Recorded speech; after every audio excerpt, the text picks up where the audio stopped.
สบายดีมื้อนี้ผมจะมาสอนวิธีการใช้ฟังก์ชันต่างๆในฟีเจอร์บน OKX เนาะว่ามันมีหยังแหน่และก็ทุกฟังก์ชันต่างๆเราจะใช้จั่งใดเนาะโอเคก่อนอื่นหมดเนาะเราเข้าไปที่แอป OKX เลยเนาะอันนี้ก็จะเป็นหน้าหลักของมันเนาะหลังจากที่เราเข้าหน้าหลักของมันแล้วเราก็มากดอยู่บนนี้เลยเนาะปุ่มเทรดนี่เนาะถ้าเรากดไปอีกเนาะมันสิขึ้นคำว่า convert อันนี้เป็นการ convert เหรียญนะ spot future pre-market trading bot อีกอย่างต่างๆเนาะแต่ว่ามื้อนี้เราจะมาโฟกัสที่ future เนาะเราคลิกเข้าไปที่ future อันนี้จะเป็นหน้าต่างหลักๆของ future เนาะโอเคกันซันเดี๋ยวเรามาไล่เบิ่งแต่ละอันเลยว่ามันเป็นจังไดเนาะก็มันจะมีคำว่า open กับ close นี่เนาะแต่เราจะมาโฟกัสคำว่า open กันเนาะการที่เรา open ก็คือการที่หน้าต่างในการเปิด position เนาะที่เรามีอย่างเช่นว่าโอเคตอนนี้เดี๋ยว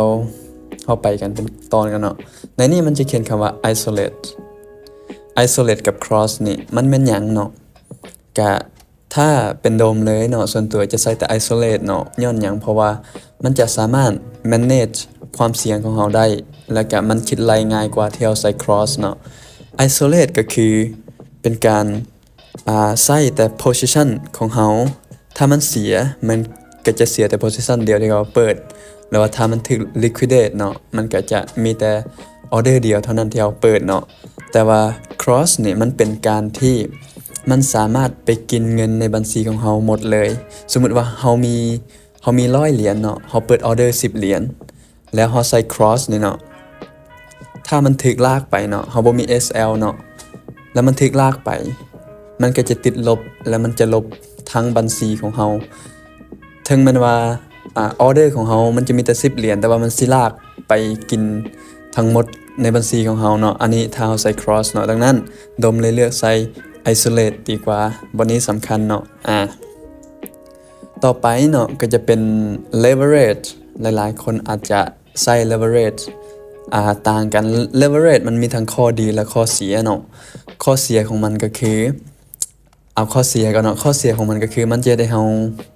แตกง่ายถ้าเราใส่ไวเราใส่ leverage หลายเนาะมันจะได้เราแตกง่ายเนาะแล้วก็ข้อดีของมันก็คือมันสามารถเป็นตัวคูณให้กับเงินของเราที่เรามีเนาะบ่ว่าจะเป็นเรามีเงินน้อยสิอยากเปิด position หลายเราก็ใส่ leverage สูงสิมันก็สามารถเปิดออเดอร์ใหญ่ได้เนาะก็คือถ้าเป็นทาง forex เขาก็สามารถเปิดล็อตได้ก็จะประมาณนั้นเนาะแล้วฝั่งนี้เนาะตัวนี้เอา leverage กันเนาะส่วนตัวดมแล้วดมใส่แต่ 10x เท่านั้น leverage ในการเทรด future เนาะแล้วสไตล์การเทรดของดมเพราะว่าดมจะบ่มี stop loss ในการเทรดเด้ดมเป็นสายทัวร์เนาะในการเทรดเนาะแล้วช่องต่อไปวันนี้เนาะอันนี้เป็น limit order เนาะซึ่งส่วนหลายถ้าดมเทรดดมก็ใช้ limit order นี่แหละมันจะมี limit order market order เนาะคันเรากดไปที่ limit order มันจะมีบอลให้ใส่ราคาเนาะมันจะมีบอลให้ใส่จำนวนแล้วก็คันเรากดไปที่ market order มันก็จะใส่แต่ราคาอย่างเดียวเลยมันก็จะบอกว่าเขาจะซื้อในราคานี้เลยเขาก็มีแต่ใส่แต่จำนวนเนาะซึ่งส่วนหลายถ้าเทรดเนาะถ้าเขาใส่ลิมิตเขาตั้งไว้เนาะถ้ามันมาเอาออเดอร์ของเขาก็จะได้ออเดอร์แต่ถ้ามันบ่มาเอาเนาะเขาก็สิบ่ได้เนาะแต่ว่าลิมิตกับมาร์เก็ตนี่มันต่างกันเรื่องค่าธรรมเนียมถ้าเขากดมาร์เก็ตเลยเนาะเขาจะได้เสียค่าธรรมเนียมสูงกว่า2เท่าของลิมิตออเดอร์เนาะถ้ากดลิมิตสิเขาก็จะได้เสียค่าธรรมเนียมลดลงเนาะอันนี้คือ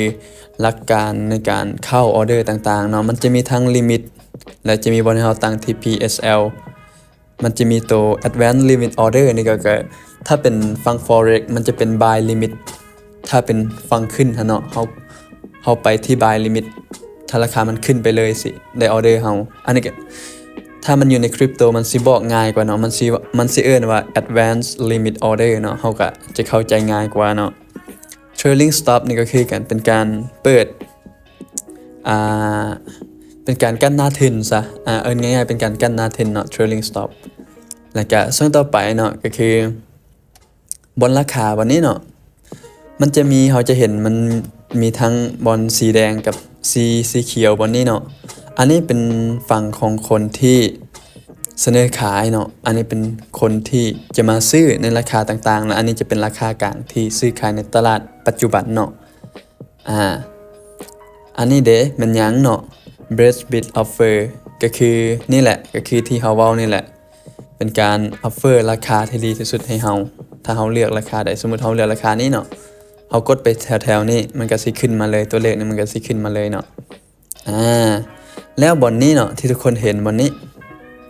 เป็นการสมมุติว่าเฮาสิกดออเดอร์เนาะเฮากดประมาณ 10% สิเฮาก็สิเห็นว่า 10% มันถูกเป็นจำนวนเงินเท่าใดเนาะก็อยู่ที่ประมาณ 0.061 Bitcoin เนาะก็อยู่ที่ประมาณ384 เหรียญถ้าตีเป็นมูลค่าของ USDT เนาะแล้วเฮาก็สามารถรูดได้เลยสมมุติว่าโอเคกันเฮาบ่เบิ่งจำนวนอย่างหลายเฮาเทรดเทื่อละ 10% เนาะเฮาก็รูดมา 10% แล้วถ้าพอร์ตเฮาใหญ่ขึ้นเนาะ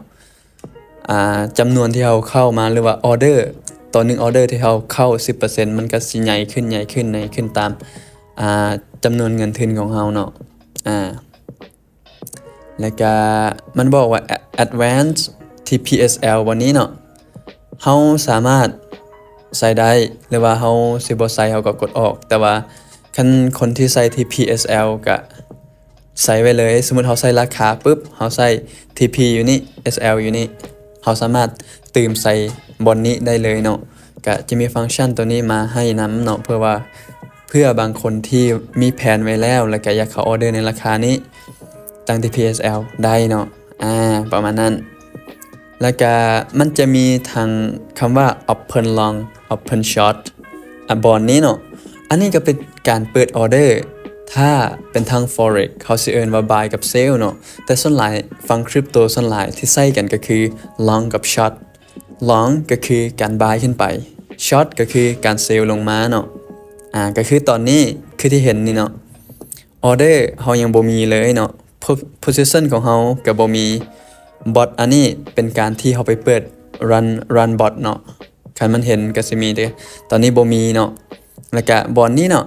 เป็น history ของเฮาในการเทรดของเฮาเนาะเฮาเข้าไปที่ history เฮาก็จะเห็นเลยแหละposition history วันนี้เนาะอันนี้ก็จะเป็นประวัติการเทรดที่เราได้เทรดมาเนาะมันเป็นจังไดมันก็สิเป็นประมาณนี้เนาะก็จะเห็นเนาะประมาณนี้เลยอันนี้คือประวัติการเทรดเนาะโอเคบัดนี้เดี๋ยวดมจะทดลองเปิดออเดอร์ให้ทุกคนเบิ่งเลยเนาะเอาลิมิตออเดอร์เนาะลิมิตออเดอร์จังซี่เฮาจะเข้าในราคานี้เลยสมมุติว่า70นี่มันขึ้นไปแล้วเนาะเฮาจะเข้าในราคา817นี่เนาะจำนวนนี้ BTC เนาะเฮาต้องมาเบิ่งกราฟก่อนเบิ่งกราฟเฮาคิดว่าโอ้มันน่าจะลงได้นี่เฮาวางแผนว่าเดี๋ยวดมจะลิ้นลงให้ทุกคนเบิ่งเนาะเปิดไปที่ short position เนาะเฮาต้องมาเอาแถวใกล้ๆนี่มันถึงจะได้ออเดอร์เนาะ short position ก็เฮาไปเบิ่งได้เนาะออเดอร์ตอนนี้มันขึ้นมาอันนึงแหละเข้าไปเบิ่งมันก็จะบอกว่าตอนนี้มันได้ลิมิตไว้อยู่ที่ราคานี้ถ้ามันขึ้นไปเอาในราคานี้เฮาก็สิได้ออเดอร์เนาะเฮาก็รอท่าแป๊บนึงเนาะท่าให้มันได้ออเดอร์เนาะนั่นมันมาแมทแล้วเนาะตอนนี้เนาะเข้าปึ๊บติดดอยปรับเลยเนาะคือทุกคนเห็นตอนนี้มันมาแมทแล้วก็คือเฮาได้ราคาที่ 62,981.1 อันนี้เป็นราคาที่เฮาเข้าเนาะมาจิ้นที่เฮาใส่ไป384 เหรียญมาจิ้นเลเวลอันนี้เป็นบอนที่ก็จะบอกต่างๆเนาะ liquidate ของเฮาได้ไม่นี่จุดแตกก็คือ 68,900 เทียบเท่ากับ 69,000 เลยเนาะออเดอร์นี้เนาะเฮาใส่เป็น short isolate แล้วก็ 10x เนาะอันนี้เป็น position ที่เฮาเปิดเนาะกรณีถ้าอยากปิดเด้มันจะมีคำว่า close หรือว่าเฮาจะตั้ง TPSL เนาะแล้วก็ close all คันเฮา close all เนี่ยมันจะเป็นการปิดแบบ market เลยปิดให้เฮาแบบ market แต่ถ้าเฮา close ตัวนี้เนาะมันจะให้เฮาตั้งคือจังซี่เฮาจะปิดในราคาใดแล้วเฮาจะปิดจากเปอร์เซ็นต์สมมุติเฮาปิดแต่ 50% บ่ 75% หรือว่าจะปิดทั้งหมด 100% เนาะในนี้มันจะมีคำว่า market price กับมันจะมี market price นี่แหละก็คือมันจะเป็นตลาดสปอตส่วนหลายถ้าเป็น market price เนาะ ตอนนี้เราได้1ออเดอร์และวิธีการปิดเนาะเราสามารถ close all บนนี้ได้เนาะหรือว่าเรามีอีกวิธีหนึ่งเนาะก็คือเข้าไปที่บนนี้เบิ่งกราฟเนาะหลังจากที่เราเบิ่งกราฟปุ๊บเราอยากตั้ง SL เนาะวิธีง่ายๆก็คือเอามือของเรามาแตะใส่ออเดอร์ของเราเนาะแตะใส่ปุ๊บมันสิขึ้นคำว่า TPSL แบบนี้ให้เราเลยเนาะอันนี้ส่วนหลาย exchange อื่นๆก็เฮ็ดหยังบ่ได้เถอะเนาะก็มีแต่ของ OKX ที่เฮ็ดแบบนี้ได้เนาะดังนั้นมันก็เฮ็ดให้เราง่ายและก็สะดวกเนาะก็คือคลิกใส่ออเดอร์ปุ๊บเนาะเรารูดไปเลย TP อยู่ไสถ้าเรา TP Bitcoin อยู่ที่62,000เราสิบวกอยู่ที่ประมาณ58เหรียญเนาะเราก็ตั้งไปเลยเนาะ SL เด้ SL อยู่ถึงนี้เนาะตั้ง SL สมมุติว่าเรายอมลบประมาณ30เหรียญแล้วก็กด confirm ไปเนาะแล้วมันก็สิเห็นให้เราขึ้นมาแบบนี้เลยเนาะ SL TP ถ้าลบเราจะลบเท่านี้แต่ถ้าใดเราจะได้เท่านี้มันก็สิเห็นชัดเจนแบบนี้เลยเนาะเราก็สามารถหรือว่าถ้าเราอยากเปลี่ยนเนาะเราสามารถคลิกเข้าไปติ๊กมันเข้าไปแล้วก็ลากได้จังซี่เลย